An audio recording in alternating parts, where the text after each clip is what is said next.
Well, it's afternoon here. Welcome to Demetri's world. Good to see you. Or you're seeing me, I'm not seeing you. But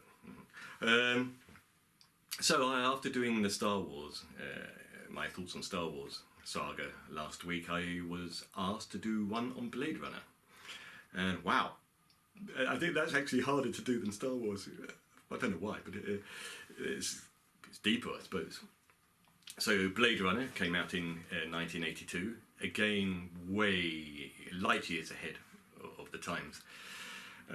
It didn't do initially that well at the cinema, but obviously, as we know, became a cult movie, and it's one of the first movies, I believe, sci-fi wise to go to DVD. It was so prophetic in its looking into the future. So many things that are in that have come to be. Like just the screens on the streets. As you're walking by. You know what I mean. And overpopulation, food shortages, and humans, trying to exist. Look at where we are now. In today's society. COVID, lovely. And then of course you're playing with artificially engineered humans, created for going off world, colonizing other planets, fighting our wars for them. So you're dealing with the rights and wrongs of that issue as well. Moving that aside, the cinematography, the Ridley Scott was a genius back then. The soundtrack, absolutely amazing. Visual delight. So of course you got Tyrell Corporation that created these replicants.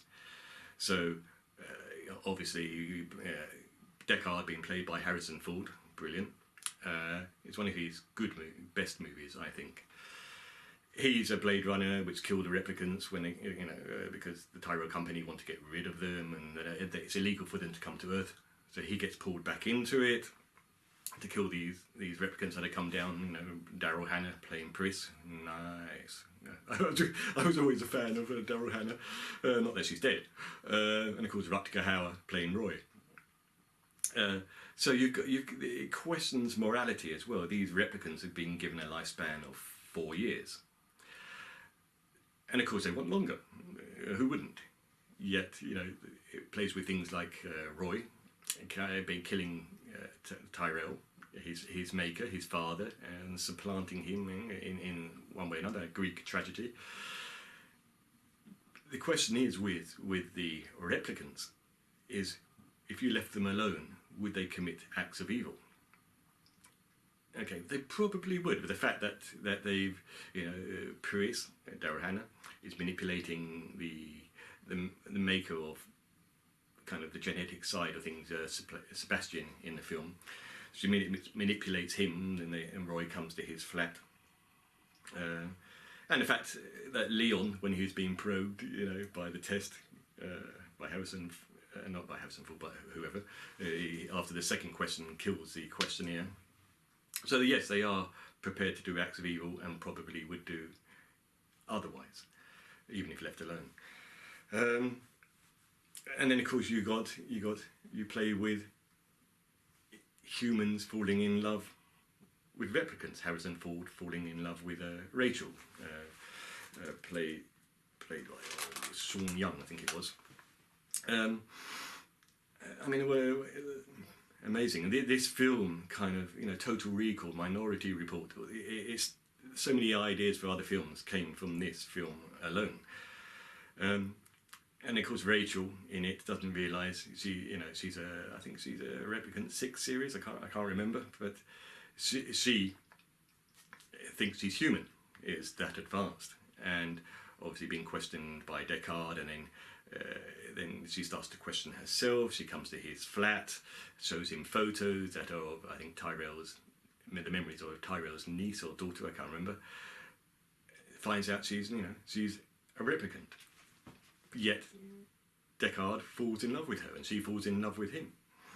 So you're playing with that kind of thing as well. Is it just humans and non-humans? And of course, at the very end, when Rutger Hauer, Roy, Harrison Ford jumps from the building to the other building to try and escape from Roy, and he is about to fall, and Roy saves him, and this poor humanoid has basically suddenly sees how precious life is, and he sits there and gives this monologue of what he's seen. It would all be forgotten, and and no humans would ever see what he has seen, and he's like kind of those memories will be gone. And of course at the end, I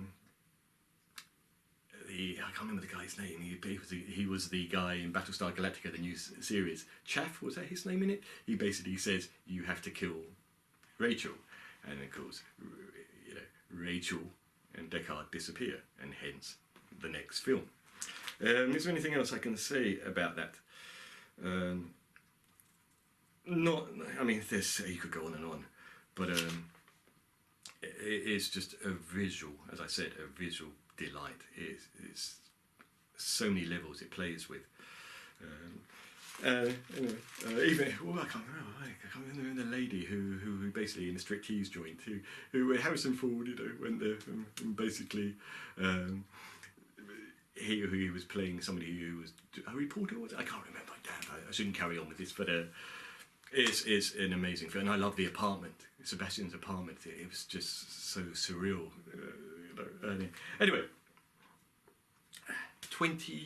Blade Runner 2049. I am looking at my notes down here because I need to. 57 memory. So Ryan Gosling, Harrison Ford, Ana de Armas, or however you pronounce it. So you go. You can't. What a follow-up! It's just even more stunning visually, even more stunning soundtrack. And of course, then you're playing with other a level up again. Can AI develop emotions? Can it become a sentient being? And in this case, she did. Joy. It's amazing. When he gave her the ability to go outside, become portal, and she played very well. And then she obviously believes that Kay, being played by Ryan Gosling, is the chosen one. He's the son of Rachel, and wow! So replicants can now have kids, and of course, that can't be. It's not allowed. So you've got basically Love, from the Wallace Corporation, and the Tyrell Corporation is now folded, and so Love, is she cruel because she's a nasty bit of work, kills at a whim? Is that inbuilt in her? So has Wallace built that to basically protect him, or is it a learned pattern because he's a cruel bastard himself? That's a question there.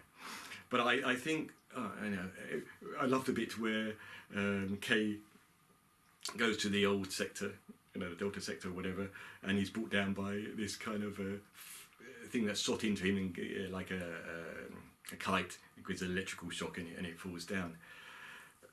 The place where Harrison Ford is living, and you've got Elvis Presley and Frank Sinatra coming up on the holograms. What an amazing no, it's not so much concept, but it is just so well done. So you've got the past with the future. And then of course you've got it. So replicants have now become the slaves of humanity. So it's gone even worse. And of course, Ryan Gosling, doesn't believe he has a soul because he's a replicant. And all that starts to change, obviously, when he does some investigation. From the bones that were discovered below the tree, if you haven't seen it in the beginning,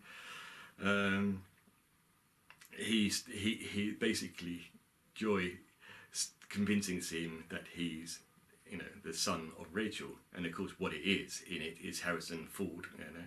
Deckard has basically switched it to be that way to cover up his daughter, who's you know, the inventor or now of most of the memories and things, creator of the memories that go into the replicants.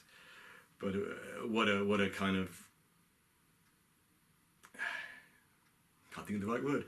So she's become, she's got, her immune system's completely trashed, so she has to be in this totally false bubble, you know, protected behind glass and everything. So that, you know, that's kind of amazing as well. But it kind of, at the end of it, okay, I think Kay is meant to be mortally wounded and die on the steps, but does he? Does he? I'm not sure. The only one of the things I thought, they didn't make it clear enough that the replicants were the slave of humans. I thought they could have done better with that, and maybe they could have done slightly better making you aware that that was Decker's daughter. And of course you've got the replicants that are, I believe they're so the follow-up film, if there was to be one, you know, could be the, you know, the good replicants or the rebels could create a war trying to get Deckard's daughter, who then escapes with his daughter to protect, you know, it could be fantastic. Just having a look at my notes here. I think that's it on that. But I think as a follow-up, it was a genius film. I can watch Blade Runner and 2049 over and over again. It you know, what is requires one to be sentient, and I suppose it's the ability to you know, fear one's own demise, or is it to love? You know, the fact that loved you know, Kay. I would have said that was sad, but she got killed. Anyway, I think the two films are groundbreaking. They're true to life in a sense, and if you haven't seen them, watch them. Ta-ta.